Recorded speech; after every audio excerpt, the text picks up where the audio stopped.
How many people here have used an LLM, whether ChatGPT, Seek, or Gemini, today? How many people have used it today? How many people have used it in the past week?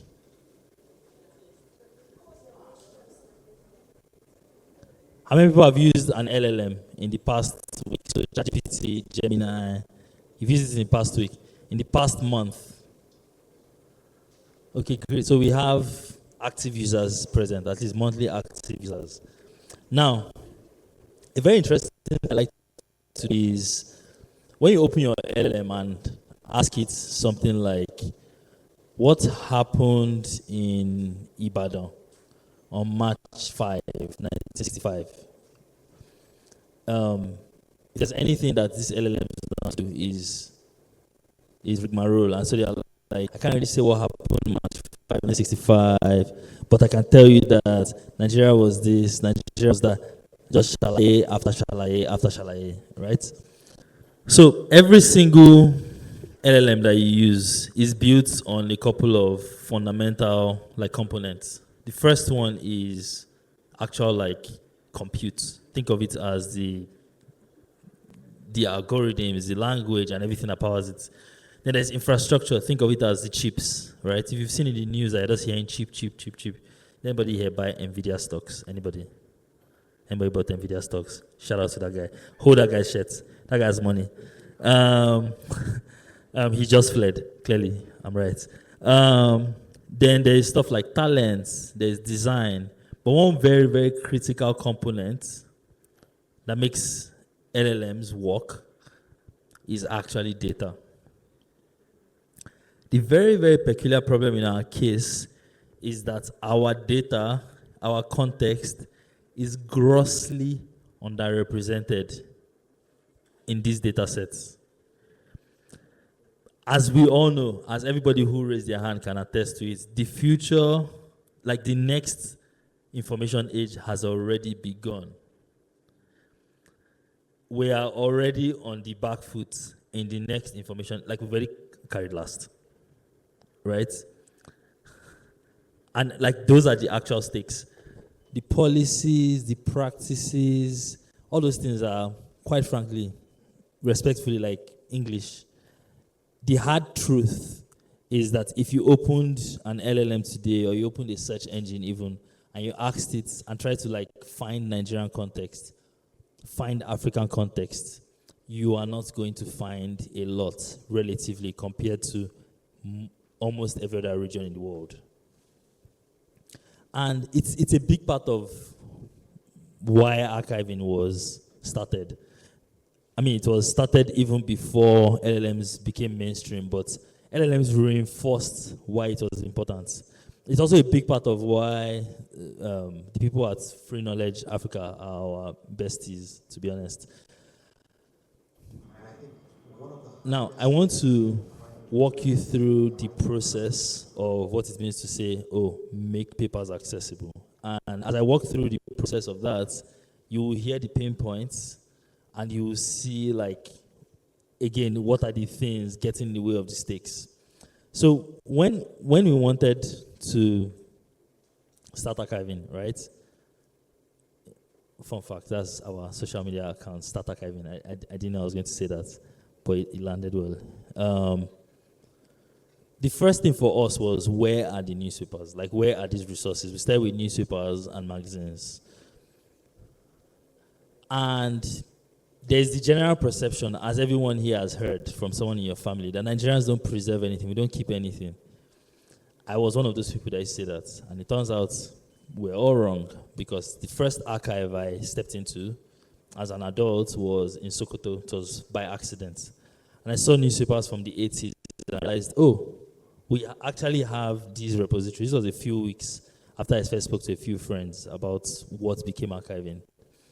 And they told us, there are many places across the entire country that make this, that basically preserves, that ensures that these libraries and archives have newspapers, have magazines.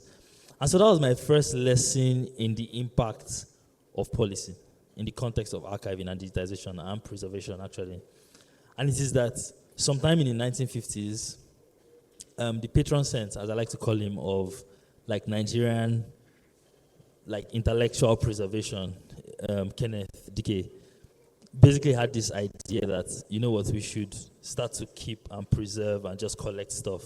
And then, of course, you know the story, the archives in Ibadan were created and more across the entire country.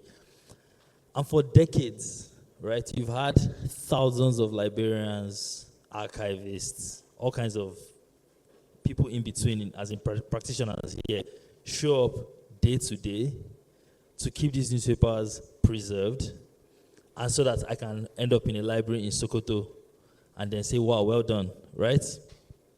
Interesting thing, of course, is that despite the best efforts of these people who have done this over the decades, those newspapers are still falling apart. There are the macro reasons like, oh, not enough resources going into these places. So you go to an archive and you see that the roof has opened, for example, the one in Just Film Archives. You go to another archive and it's like just dust.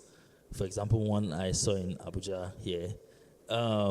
And like people can do their best work, but it will just not be enough because the macro forces that should help them really, really succeed are just not there, right? Then there's the micro, of course, which is that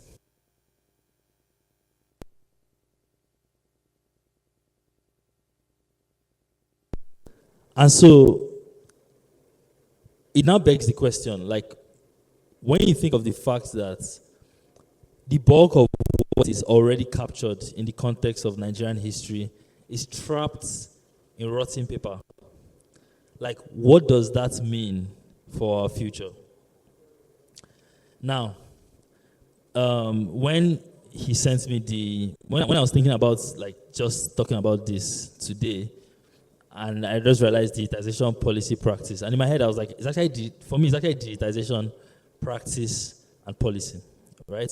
And that's because in the history of most change, as we know it in the world, like practice always precedes policy.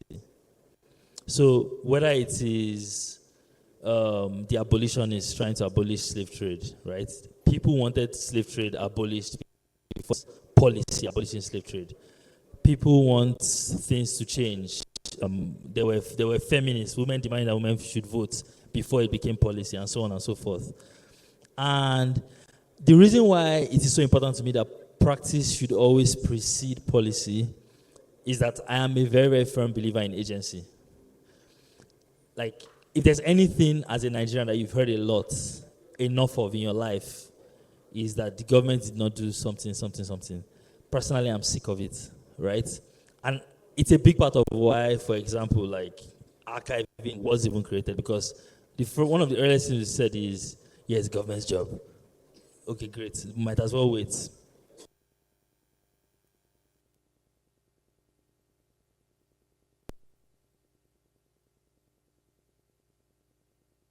Obviously was great. We want to digitize them. What are the laws that exist around digitizing newspapers? This was like 2020, 2021. For context, I stay away from law-related matters so much that I did not read a single John Grisham book as a teenager. Does anybody know John Grisham? Any John Grisham readers? Anybody here watch any of the legal shows, law, all these legal suits? I didn't watch those things because I did not like lawyers. But I have read the Copyright Act so much in the last 3 years that I can actually sound intelligent and scam people for a few minutes before they quickly realize that that is a scammer, right? But one of the things you quickly realize, again, with like our Copyright Act and so on, is that it is so, like, it does not provide enough, should I say, meat, specifically for the context of the work we're trying to do.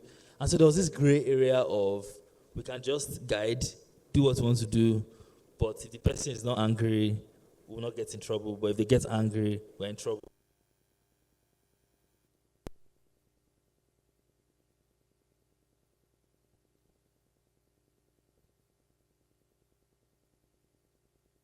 Us was, and I will always ask as archiving is, what will matter in 10 years? What will matter in 20 years? And the reason why it's so important to understand what will matter in 10 or 20 years is, I'll give you a brief history of our civilization, right? Like 4,600 years ago, we went from oral history, we started speaking roughly.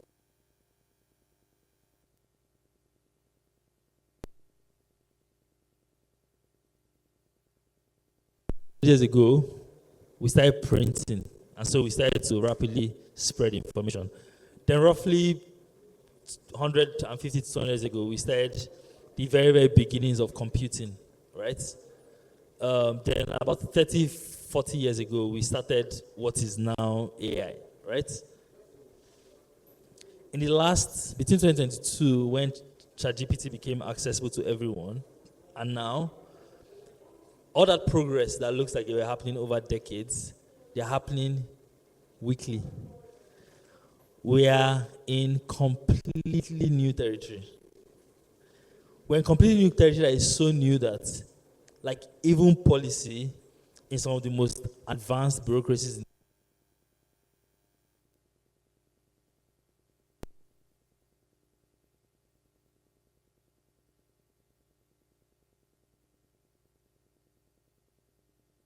space. It's like, do we wait for policy or do we just like get to the work? Because the question remains, what will matter in 10 to 20 years? How much of these things can we preserve before we lose them forever? Is there anyone here who has been to a library or archive before? You've stepped into one. Is there anyone who has seen like some volume and you saw it and you almost lost your mind? If you've almost lost your mind in the archive, raise your hand. You've lost your mind. Great. You should lose your mind.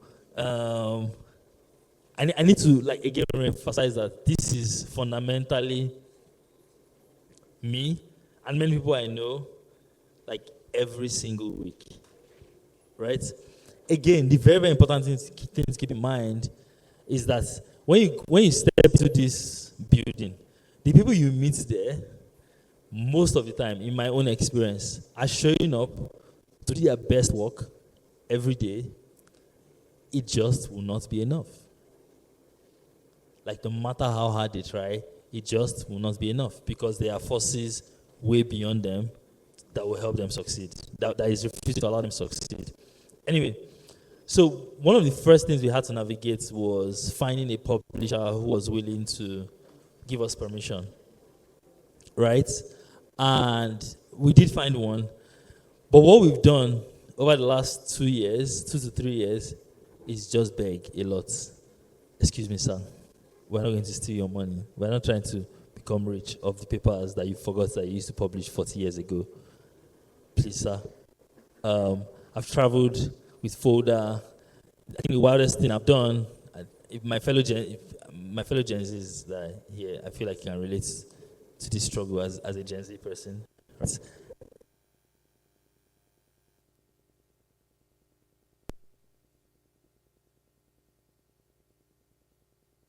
Version of the email and pitch deck. Then I submitted it. Then I was asked to come back. And I've been coming back for 2 years now. Right? These are the things that actually inhibit that outcome that I started with, which is you asking your favorite LLM what happened in Ibadan on March 5, 1965. Right? Now, when I think of the last few years, and I think of what would make my life easier, it's two things. The first thing that I've come to realize is that our work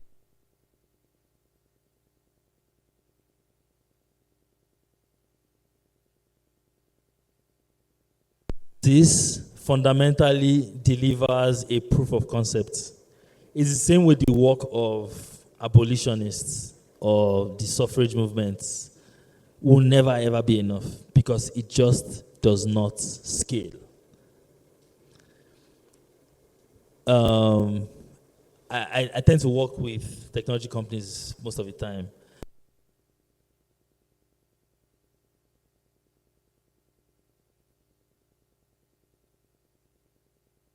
Today is simply because a few years ago, some guy named Murphy basically did some table shaking around cash availability. And that led to the rapid, very, very rapid, painful, but rapid adoption of fintech apps like OPay and MoneyPoint. Like that is what policy can, under much better circumstances, is there's not that they can do. But that is what policy can actually do. And when I think about what this means in the context of knowledge sovereignty, data sovereignty as a people, as Nigeria, a very, very specific way I personally approach it, for example, is what does it look like if it becomes actual executive priority to accelerate the adoption of our archives. Now, something I like to say, and there's always this conversation I always have about how, why is not digitizing and preserving, why are you doing this one now, when people are marketing? It's interesting. It's very interesting to keep in mind. Every sentient thing that exists is fundamentally as alive and aware as the knowledge they have of themselves, right? You've seen all the movies where people lose their memory and they literally do not know who or what they are. And so when you think about the fact that if we have knowledge of ourselves as a people, as a group, as a collective, where exactly are we? Every time you study nation states and read about nation states, their identity and their myth, the national myth around their existence, is such a critical part of how they organize people around the idea of actual nation building. And so, with enough reach, you can make a case and say that the reason, this is a long bridge. But you can say part of why Nigeria sucks is that we don't take our history seriously. If you give me enough time, I can prove it. But I don't have enough time for that.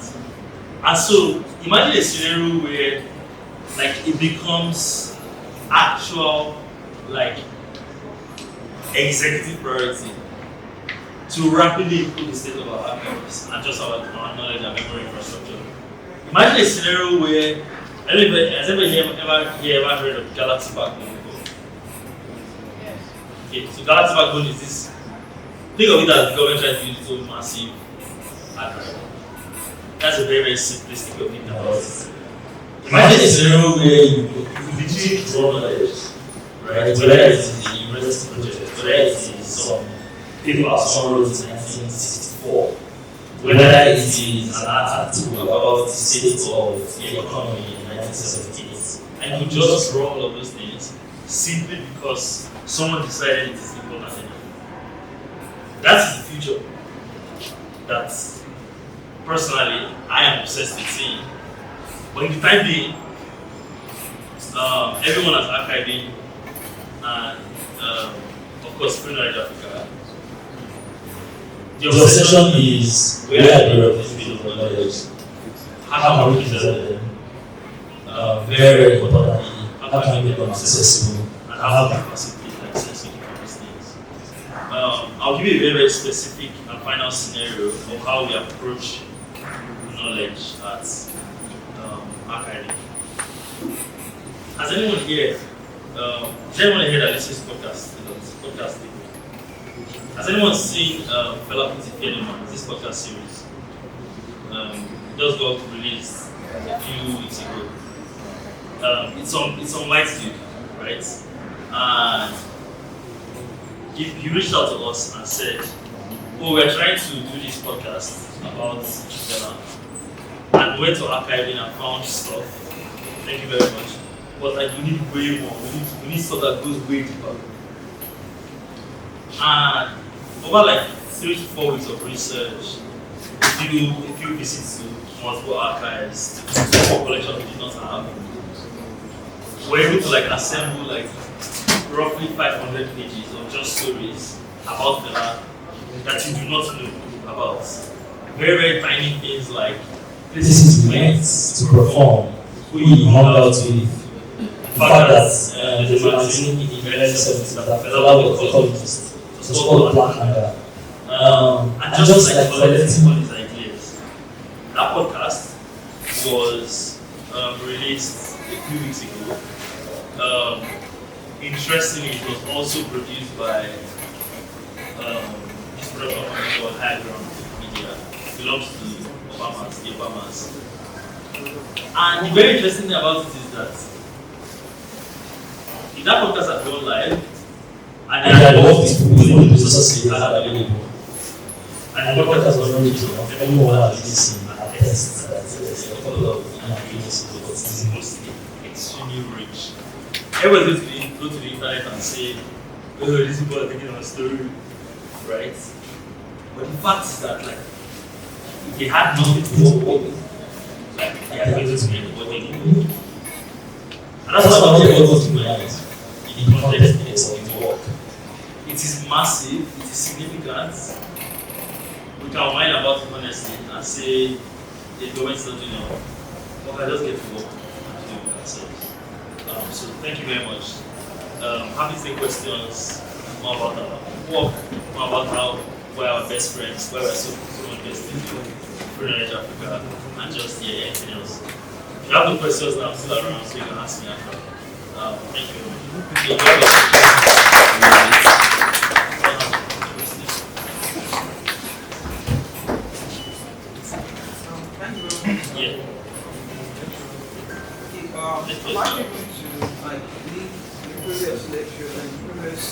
Hello, my comment, please. The previous talk and your own as well. Yeah. So from the previous speaker we actually talked about indigenous knowledge growth. Yeah. Actually, we talked about one of the major challenges is actually proper appropriation of ownership of indigenous knowledge. So your talk has actually been on archiving, yes. Major focus has been on that, and more importantly, archiving data archiving. So I personally feel like archiving, if it's not actually used to like solve some like apply like just sitting data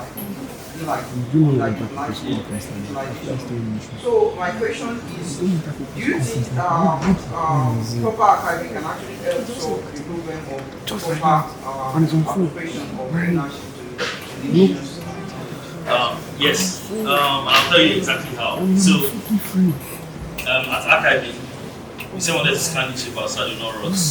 So we scanned them and we're like, we're not just looking at this place ourselves. So we let them access it. And so today, if you visit archiving today, you can access roughly 200,000 pages. I also need to add that roughly 10% of that is also being possible because of our collaboration with Free Knowledge Africa.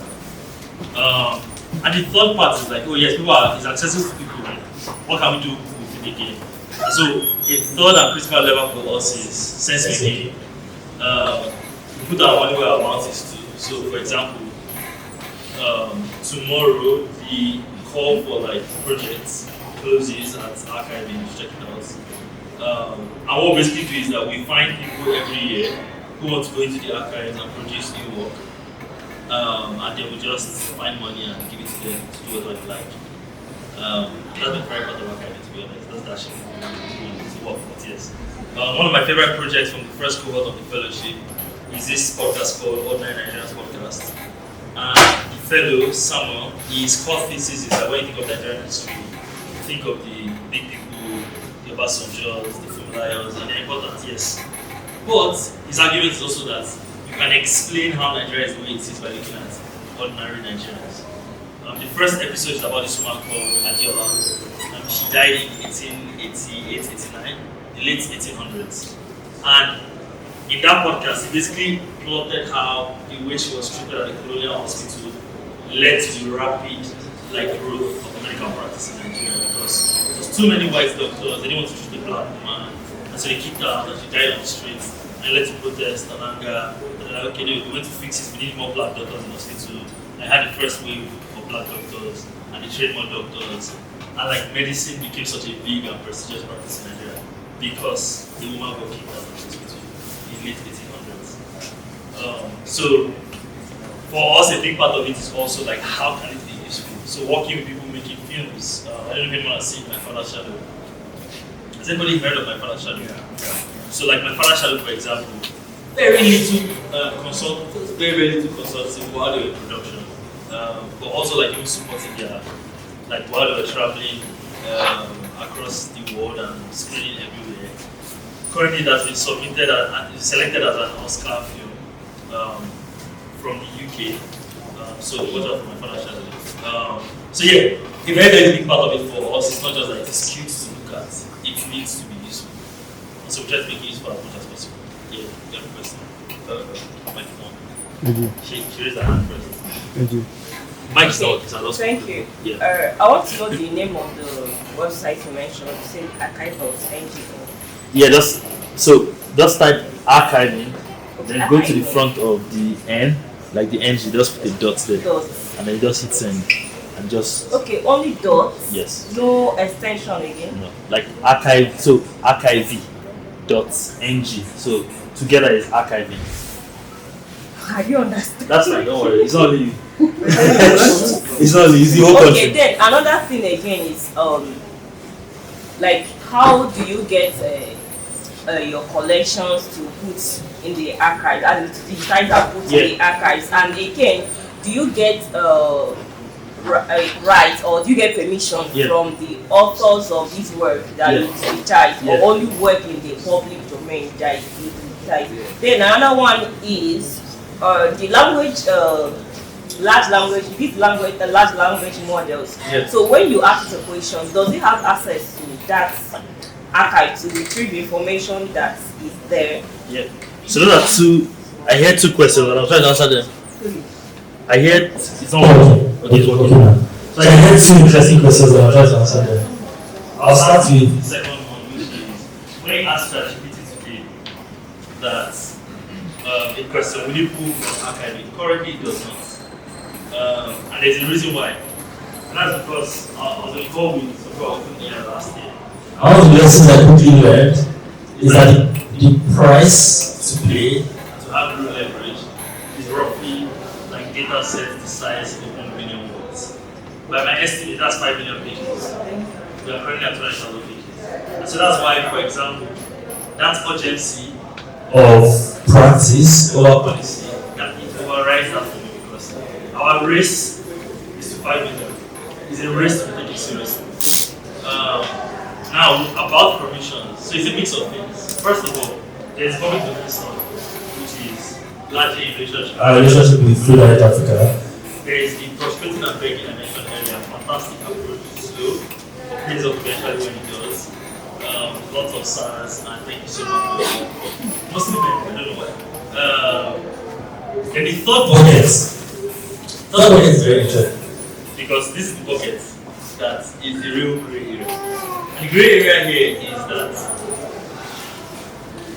we're not like academy doesn't make us richer, right? And so it is constantly exploring what are what's the current state of play with like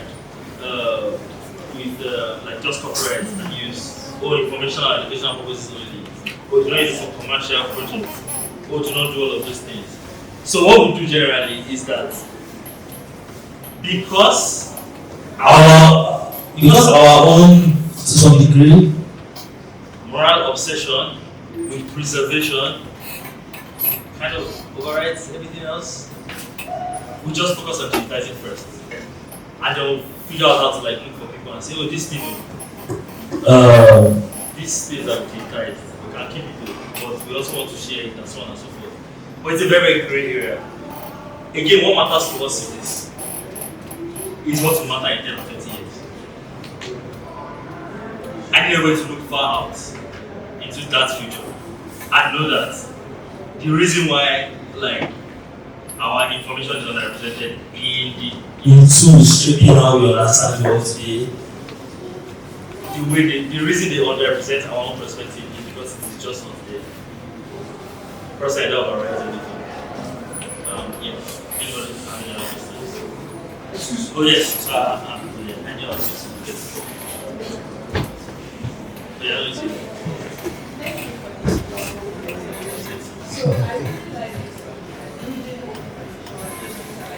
policy and practice. I noticed that different organizations, they are adopting different form of skill that they are using to digitalize their materials. So I see the need for policy because digitalization is something that needs inequality. Let's say A organization is doing it and B organization is doing it. The process, what we want to achieve in digitalization, we might not be able to achieve because some people might not even follow the process as it's better than that. You see some archiving, they are giving everything is already started. So doing it differently, we cannot really achieve what we need. There's a need for it. Okay, so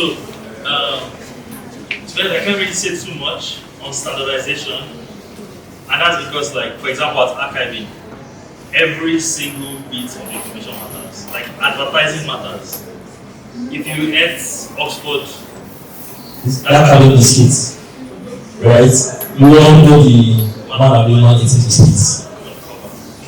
What many people do not realize is that if you remember the very, very unique pencil stroke art style of that cabin biscuit cover, what many people don't know is that that is the last surviving artifact of a very, very popular art style and illustration style in Nigeria's 60s and 70s. So, like, even ads matter. And so our own standard at archiving is that we digitize everything from Bali to Bali, right? On standardization, I actually don't. I haven't thought too much about it, to be honest. I can tell you what we do. And what we do is that when we digitize a paper, the first thing we do is we spend a lot of time with models. Like, by models, I mean LLM models, right? So what would normally take, say, an archivist days to index and catalog by, like, so like the metadata, what are the I do it in like minutes, right? Because the first pass is done by the model, then the human has to view and improve and edit and tweak and so on and so forth.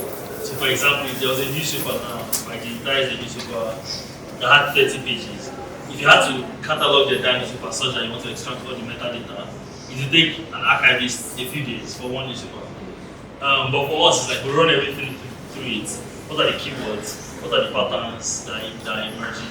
What's the summary of each page? And we just like make all that accessible to people. Do you understand? So that's our own standard. But that's why it's possible because we use it. I don't imagine everyone would use that. So again, I don't really think about it. I just know that in our own WhatsApp group, right? Our obsession is Bali to Bali because everything is important. Yesterday, someone reached out to me. Her name is Lawal. She's an investor. She invests in like startups and everything. And she reached out because she's a magazine called Drum Magazine. And they used to have this box where you ask people, what's your opinion on monogamy and polygamy? What's your opinion on marital sex? So very, very popular in the 70s, like so the aspirational magazine of the 70s. And like she reached out because she saw her grandmother giving opinion in one of those. We're both happy that her grandmother did not have horrible opinions in the 1970s. We celebrated that. But like that is a bit of history. That matters, that perspective matters, right? And so like for us the standard is everything. Yeah. So I don't know who made this hand first.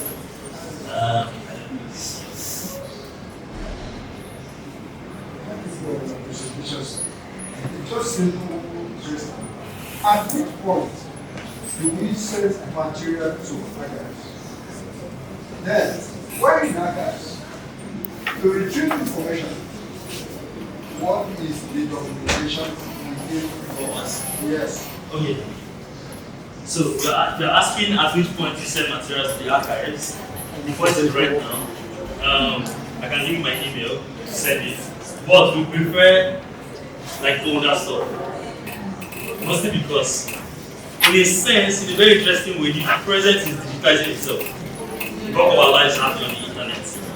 What I like to solve for is the severance. That's the disconnection that we have during the internet era. Right? So we don't know, for example, what the newspapers were saying in Nigeria became independent. Right? We don't know all of those things, and that's what we're trying to solve for. We're not trying to solve for the present, in a sense. Now, about documentation. The only documentation you need is the internet. Now, a big part of our opinion about knowledge is that there is no virtue in suffering. In the sense that it is not cute that you must see shege before you access knowledge. Right? We don't want that. And we did it mad at the beginning, right? A lot of people who want to archive regularly. As a person, for example, if I leave my house to go to the archives, to the National Archives in Lagos, for example, Yaba, if I leave my house to go and find something, like that is 5 hours commitment.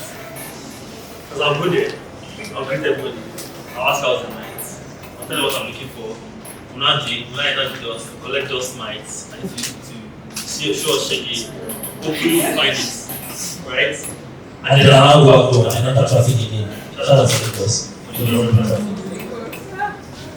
Archive is like, we want you to find everything you want in less than 5 minutes. So, you're trying to find, for example, when we went live in October of 2023, the most popular search that week was terrifying.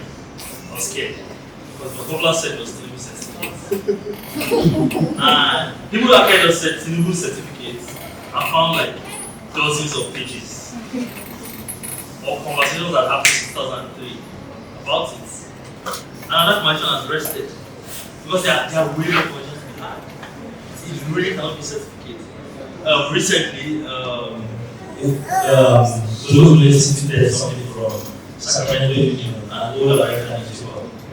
right? Talking about some Nigerian students who wanted to go back to Nigeria and do something. His name was Tinubu. See how Tinubu, I don't know, but fantastic coincidence, right? But now it's like, if someone comes and says, oh, yeah, let's do it, like there is receipts there. Because that is fundamentally how knowledge advances for us. Like, it needs to move really, really fast. So you don't need documentation. You just need to basically open the website right now and you search for your company name and find it. Yeah.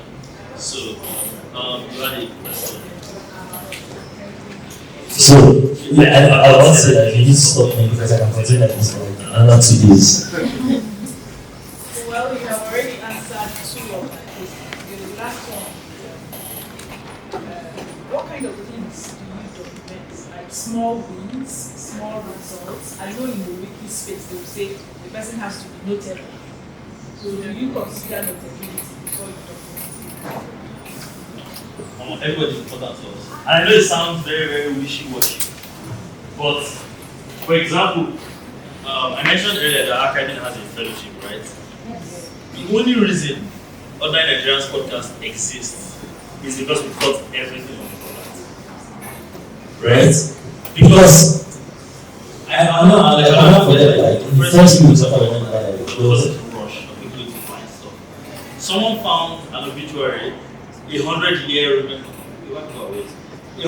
remembrance of her ancestor that was published in 1996. First of all, I was like, why? But I was like, you know what? This also matters. It matters to this person, right? Another time I was scrolling on Twitter and I found someone who made a comic strip the comic strip was basically a woman. She was about to enter her house and armed robbers ambushed her. She was like, please, don't get my bag. And as they give her back, just $2 and then at the end of the comic strip, like the artist puts the newspaper that they had extracted it from. It was a newspaper from 1995 or 7, I can't remember, in Okota, Lagos. The interesting thing is that when he shared that, people said it was from the newspaper, everybody said, oh, this makes sense because in Okota, everybody that had money had a gun because the crime was just really wild. Like that matters. Like that small story, like it's a story of that time, that moment in time. That also matters. If someone wants to make a film tomorrow and they want to write about Okota, and the Okota they're writing about is Okota where people are walking and strutting on the road at 11 p.m. Clearly, you know they did nonsense, right? Because you know that's not what Okota was like in 1997. So yeah, so there's a last time. There's a last time. I don't. Second to last time.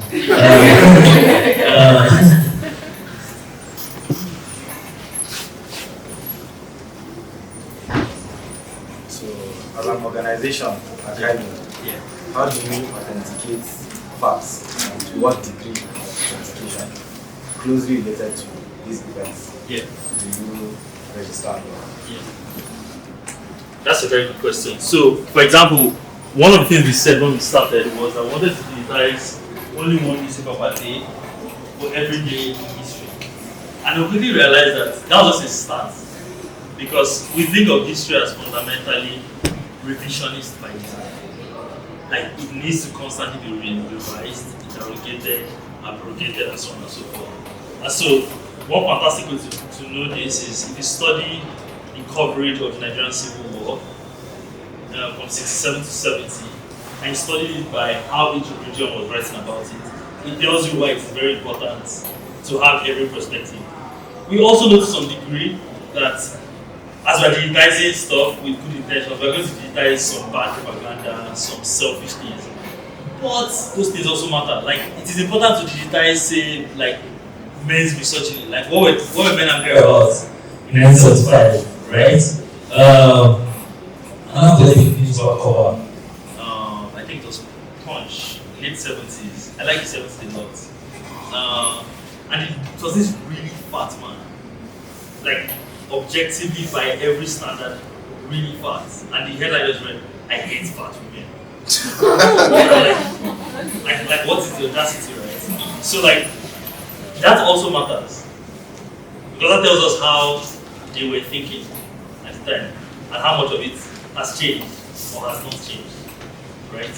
So for us, part of the sense-making work is working with researchers, storytellers who come and say, this thing that this person said here is nonsense. Here is a stronger argument, here is a stronger perspective. But we can only do that when the work is first of all accessible.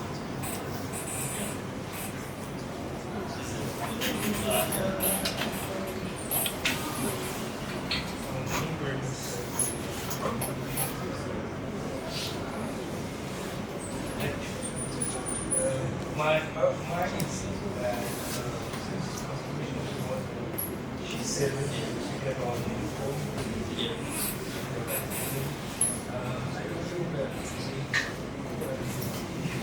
I don't think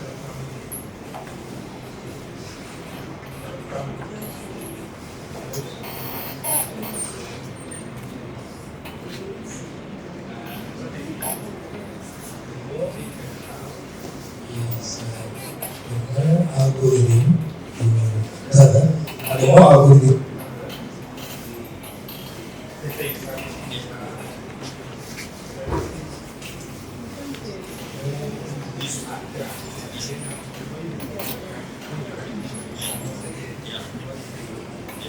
I don't think it really contradicts.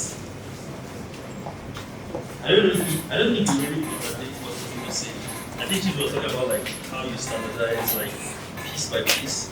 But what you're also not reinforcing is that we need a lot anyway, because the larger data set is not useful it is.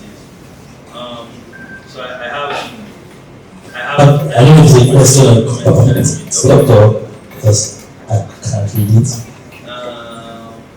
It is very obvious that we don't value information in this country, and we know how to use some information.